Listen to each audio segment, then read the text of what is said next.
Kumbaga lahat, all in ko sa business. Pero bakit during pandemic mo trinay yung una mong negosyo? Araw-araw kailangan may ginagawa ka. Hindi pwedeng titigil ka eh. Watch, sabi niya. Gumapang pakyat, may uod pala. Kakaiba yung tao ng Pinoy! Naging open yung Cagayan na magkaroon ng distributor ng Kong Clothing. So, grinab namin yung chance nun. What will you say to your younger self right now? Masasabi ko sa batang ako, patuloy mo lang. Kung magkamali ka, tuloy-tuloy lang. Batang ako tawag sa hari ng sablay. Kasi ang dami kong mali. Puro sablay lahat ng diskarte ko. Anong tingin mo ngayon sa mga competitors mo? Pagdating sa business, hindi ko tinitignan as kalaban sila o ano eh. Para sa akin, mas maganda pa na nandyan sila kasi mas, kumbaga, pag may nagagawa sila na maganda, may natututunan din ako eh. Diskarte o diploma? Success kasi magiging, balang araw magiging kwento siya ng bawat isa. Bawat magsusuot ng brand, bawat gagamit ng brand. Good morning, good afternoon, good evening ka Maverick.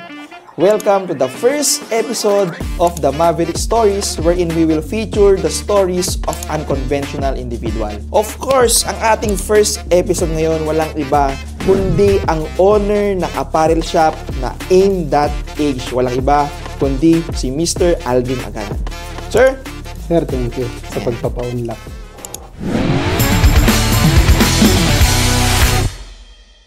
So first off, Aldrin, bakit apparel shop ang itinayo mong negosyo? Apparel shop, sir, nung una hindi ko rin alam kung bakit ito yung business na meron ako ngayon eh. Kumbaga, nai-establish ko eh. Pero nung pandemic kasi yung experience ko sa e-commerce, kasi bumibili ako ng mga damit Lazada kasi wala nung kumbaga bawal lumabas nung pandemic eh. So sa online, isa siya sa nakita kong maraming traffic, which is yung mga clothing, ganon. Mga local brands yan. Mahilig din kasi ako. So, parang nakitaan ko siya na pwede siyang maging business din since wala akong masyadong nakikita dito sa Cagayan na mga clothing business nun that time. Oh, pero parang nakakapagtaka, no? Isipin mo, pandemic, ibig sabihin yung ekonomiya natin medyo bumaba or medyo stop yung movements ng ating mga goods or services. Pero bakit during pandemic mo trinay yung una mong negosyo? Ang pandemic kasi, sir, nagkaroon nun ng chance para ma-check ko kung okay ba yung ganitong business sa pamamagitan ng pagiging distributor sa Kong Clothing. So, yun yung unang way nun. Naging open yung Cagayan na magkaroon ng distributor ng Kong Clothing. So, grinab namin yung chance nun ng sister ko, which is yung ate ko. Tapos, nag-resell kami. Tapos, dun, nung umpisa, syempre, sobrang hirap kasi ini-introduce mo hanggang sa nakakapaubos kami muna ng 10 pieces, 20 pieces. Sa nakakaya ko yung 50 pieces. Hanggang sa hindi ko namamalayan, nagkakaroon ako ng stocks na nun, 100 plus. Tapos parang doon, mas winaiden ko yung vision, nakita ko na kaya pa ng mas marami to. Kumbaga, lalo kung magiging sarili mo yung brand. Parang gano'n. Kung magkakaroon ka ng sarili pang brand, kumbaga mas mapapalaki mo pa yung pwede mong kitain. Kumbaga, depende rin sa sipag din talaga. Tiyaga din kung paano mo gagalawan yung business na yun. So, pandemic, Kong Clothing yung una mong parang clothing line na binenta. Para sa mga nanonood naman, sa mga aspiring na gustong magnegosyo, mag-entrepreneur, ano yung starting capital mo or anong pinaka-requirement mo siguro na capital para mag-start ng isang business? Nag-start kami noon, minimum ng 30 pieces. Nag-start kami noon, minimum ng 30 pieces. So, yung start namin, hindi rin siya noon ganun kaganda. Parang yung 30 pieces namin, tumagal siya ng isang buwan. Ganun, kasi kinakapapa namin, di namin alam talaga kung paano. Talagang tsinaga lang din. Sinipagan lang din. Then, ayun, kumbaga, nandun na rin lang naman. Parang pinorso ko na lang ng pinorso na i-push lang ng i-push. Yun, hanggang hindi ko mamalayan na ganito, nakabuild na rin ng sariling brand. Kailan yung parang pinakauna mong nagkaroon ng idea na magnegosyo? Bata pa lang ako noon. Business na kasi ang background ng parents ko noon eh. So, yung parents ko, sir, both sila Batanggenyo. So, talaga original kami na taga Batangas. So, napunta kami sa Baggao noon. Alala ko yun, bata pa ako eh. Baggao kami, may bakery kami noon doon. So, ang nagmulat talaga sa akin sa business is yung parents ko. So, doon ko nakita na buhay ako sa bakery. Kumbaga, yung bakery namin, hindi ko siya alam na business pala siya. Kumbaga, para sa akin, bahay siya noon eh. So, doon pa lang, doon na nagpa-flow noon na paglabas ko ng, wala nga kaming gate o pintuan eh. Ang lalabasan namin, istante. Istante ng bakery namin, doon yung palabas namin na ano nun.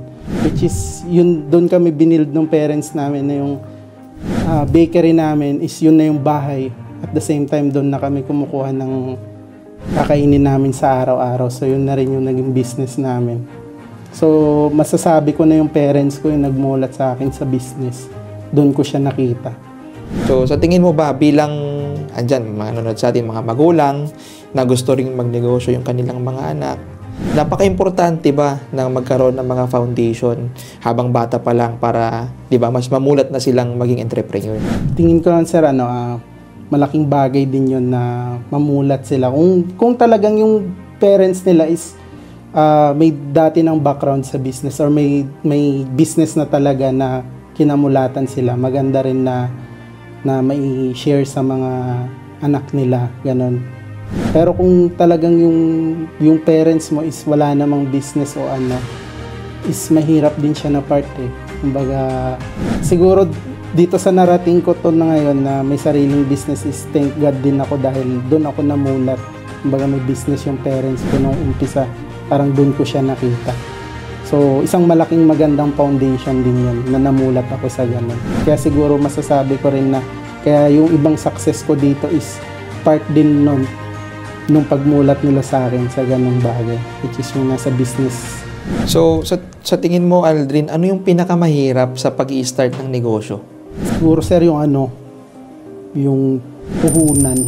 Tapos yung Siyempre sa negosyo, hindi mo alam kung, kasi sugal negosyo sugal talaga yan hindi mo alam kung magsasucess o hindi Siguro isang rin yung puhunan mo, kailangan alam mo, computed mo, kung ba komputado mo yung puhunan mo.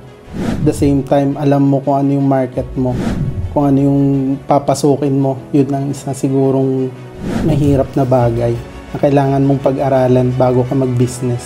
Paano mo pinapaikot, yung pera mo sa negosyo? Siyempre, magkaiba yung entrepreneur tsaka pag empleyado, may assurance na may sahod monthly, Sinasahuran mo ba yung sarili mo? Mayroon ka bang portion dun sa kita mo? Or papaano? Sir, meron pa rin may portion ako na sinisave para sa sarili ko. Pero yung sinisave ko pa rin sa sarili ko is all-in ko pa rin sa business. Kumbaga lahat, all-in ko sa business. Ganun ako ka-competitive dun sa negosyo. Ganun ko kagustong i-push yung business. Ganun. Kumbaga, ganun yung na-build ko na mindset ko. Pagdating sa business, sinasagad ko. Anong tingin mo ngayon sa mga competitors mo? Tingin mo ba sila kalaban? Dapat kamuhian? Or dapat mas kaibiganin mo sila? Or nati-challenge ka sa kanila? Or okay lang sa'yo? Sa akin, sir, wala naman. Kumbaga, wala. Sa pagdating sa business, hindi ko tinitignan as kalaban sila o Para sa akin, mas maganda pa na nandyan sila kasi kumbaga, pag may nagagawa sila na maganda, may natututunan din ako. So, para sa akin, mas maganda pa rin na collaboration over competition. Kumbaga, mas maganda pa rin i-collaborate sila. Mga ibang brands. Kaya nga, meron akong mga plano ngayong year na i-collaborate yung iba't ibang local businesses para mas lalong lumakas yung local scene dito sa Cagayan. Or dito mismo sa Tugigaraw. Anong meron sa in.age or sabihin natin yung advantage or na sa inyo bibili yung customer nyo at hindi sa iba? Siguro, sir, yung puso namin, saka determinasyon namin dun sa ginagawa namin kasi bukod sa nakakatulong ka na sa, kumbaga to sa binibuild namin. Which is itong binibuild ko naman na to, hindi kasi lang para sa akin eh. Ito is gusto kong ma-inspire din lahat eh. Na kahit walang-wala ka or kahit kung anumang meron ka, kaya mong mag-success. Ito yung pinapakita ng brand. Kasi nag-start talaga kami, sir, maliit lang talaga yung store namin eh. Talagang kung ano yung benta kinabukasan, yun na yung paiikutin namin. Kumbaga, hindi talaga siya unlimited fund. Kung ano yung sale namin ng first day, yun na yung niroll namin hanggang sa makarating kami kung ano yung meron kami ngayon. So, kung ano man yung bibilhin mo sa amin is hindi lang para maging kita namin. Kumbaga lahat din yun binabalik namin. Kaya nga bawat release namin ng shirt or bawat release namin ng product, talagang nilalaanan namin ng puso at saka quality. Bakit Aim That Age yung branding mo? Aim That Age kasi para sa lahat siya. Doon ko siya nakikita. Ngayon, siguro makikita mo muna siya na para sa bata kasi ang target na market ko naman talaga since start dahil malapit ako sa mga university is kabataan. Pero ang pinaka-goal ko talaga, sir, is para maibigay ng mas widen yung range na kahit bata, matanda, pwede silang magsuot ng Aim That Age. Hindi lang damit, hindi lang pants, hindi lang jacket. Kahit anong iba't ibang product, possible namin i-release soon sa Aim That Age. So lahat pwedeng maging benefit ng Aim That Age. What will you say to your younger self right now kapag nakausap mo siya? Ano lang, tuloy-tuloy lang. Subukan mo lang. Pagkamali ka man, is part talaga yan. Yung pagkakamali. Kasi ako, ang dami kong pagkakamali talaga sir bago ko narating itong magkaroon ng ganitong klase ng pamumuhay o anuman. Talagang puro mali. Bata nga ako tawag sa hari ng sablay. Kasi ang dami kong mali eh. Puro sablay lahat ng diskarte ko eh. Hanggang ngayon, nagkakamali ako sir. Pero masasabi ko sa batang ako, patuloy mo lang. Kung magkamali ka, tuloy-tuloy lang. Kasi kung ano man yung marating mo, magkamali ka man o ano man, parte yan ng success mo. Basta tuloy-tuloy lang. Push mo lang. Mas tigasan mo pa yung ulo mo. Mas lalo mo pang Tama. ituloy kung ano yung minimiti mo, gusto mo. Basta buo yung loob mo kung ano yung gugustuhin mo para sa'yo talaga yan. Bibigay talaga sa'yo yan ng universe. One character na kailangan meron isang entrepreneur na dapat hindi mawala. Siguro sir, tibay ng loob. Kailangan matibay talaga yung loob mo. Yung tipong kahit magkamali ka, hindi ka mawawasak. Ganun. Buo ka pa rin.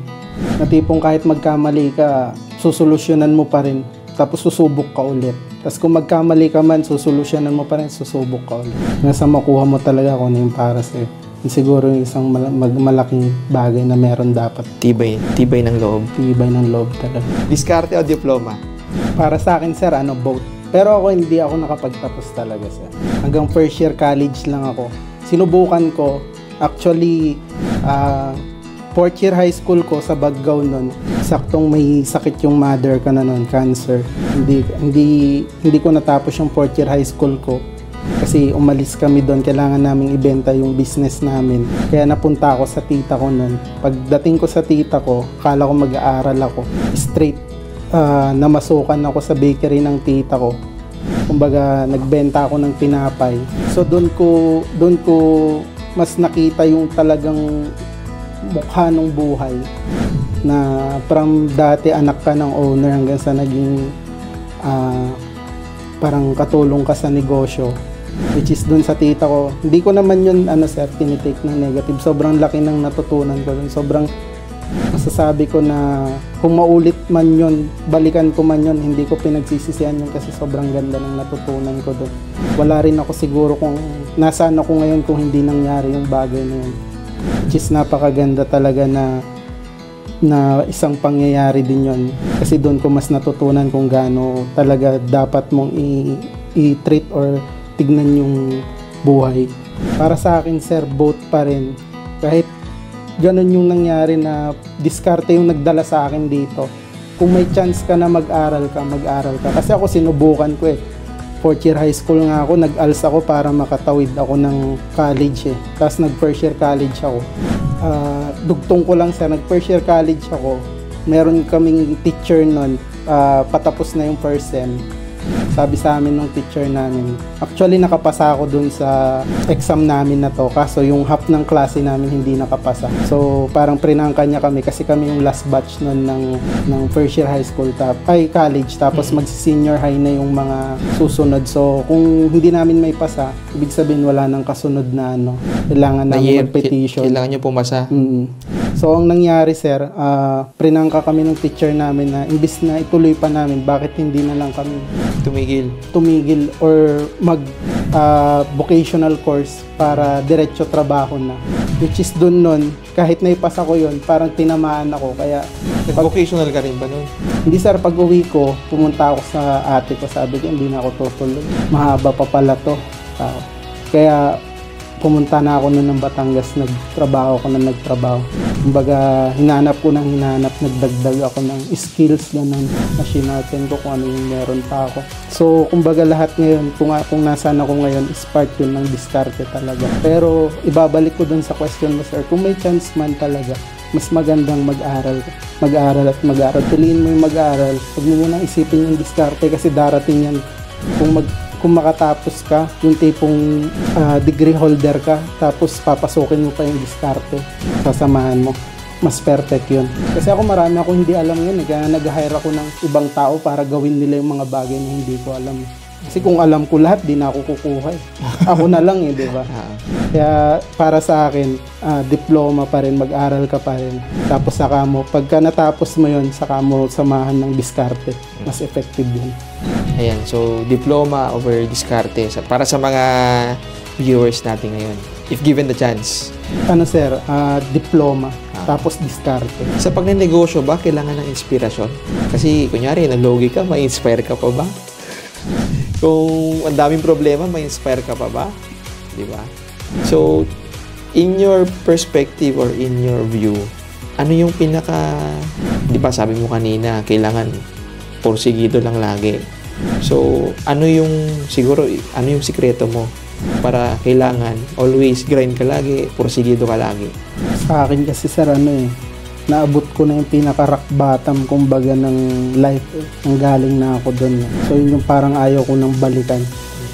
Kaya, parang natatak na sa isip ko yung araw-araw kailangan may ginagawa ka. Hindi pwedeng titigil ka eh. Hindi rin pwedeng pakampante ka dahil maganda yung tayo mo ngayon. Hindi porket maganda yung tayo mo ngayon, papakampante ka na.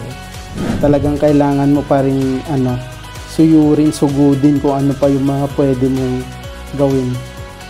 Kasi hindi mo na, kumbaga, pag malingat ka lang, lalo sa business, malingat ka lang ng isang beses, madaming magsusulputang bago. Kaya kumbaga, mas maganda yung laging dapat ahead of time ka. Galawan mo ng galawan hanggat may oras, galawan mo. Huwag mong sayangin. Paano mo i-describe ngayon ang aim.age in one word at bakit? Success. Success kasi balang araw magiging kwento siya ng bawat isa. Bawat magsusuot ng brand, bawat gagamit ng brand is nire-represent nila yung success individually or collective man, grupo man, is part siya ng success nila. Balang araw, isa siya sa mga sasabihin nilang success na bagay. Kumbaga, bit-bit nila yon at yun is magiging inspired sila. Part yun ng magiging success nila balang araw. Maraming salamat. Thank you, sir. Thank you. Aldrin, so once again guys, Aldrin, the owner of apparel shop aim.age. So Aldrin, i-promote mo na yung mga gusto mong i-promote at kung meron kang gustong i-shoutout. Pag gusto nyo ng local brands or anything na streetwear, pumunta lang kayo sa aim.age apparel shop located at in front of UCB Main, College Avenue, Caritan Sur, Tugigaraw. Meron din kaming page which is ipa-plug dito, aim.age. Check nyo lang sa Facebook. Pwede rin kayo umorder online. Nag-ship din kami nationwide. Check nyo lang yung Facebook page namin. Mag-message lang kayo. May sasagot sa inyo diyang friendly admin. At pwede kayong umorder. Pwede namin ship yan kahit saan. And shoutout ko yung family ko. Ate, kuya, tatay ko, mga auntie ko, uncle ko, lahat ng family ko, and especially yung girlfriend ko. Thank you palagi sa support. Kaya rin ako nandito dahil sa inyo yan. Sobrang dami kong natutunan sa bawat paglalakbay ko dito sa buhay na to. Kaya thank you. So once again guys, maraming salamat. Thank you, sir. Aldrin Agaran, the owner of apparel shop aim.h, at maraming salamat dahil Thank you, sir. natapos na natin ating Laking bagay. first episode, pre, at sana maulit on your next business venture. Thank you, sir. Tingnan tayo sa camera. So once again guys, this is the first episode of the Maverick Stories presented by Smarter Multimedia Services. Once again, maraming salamat.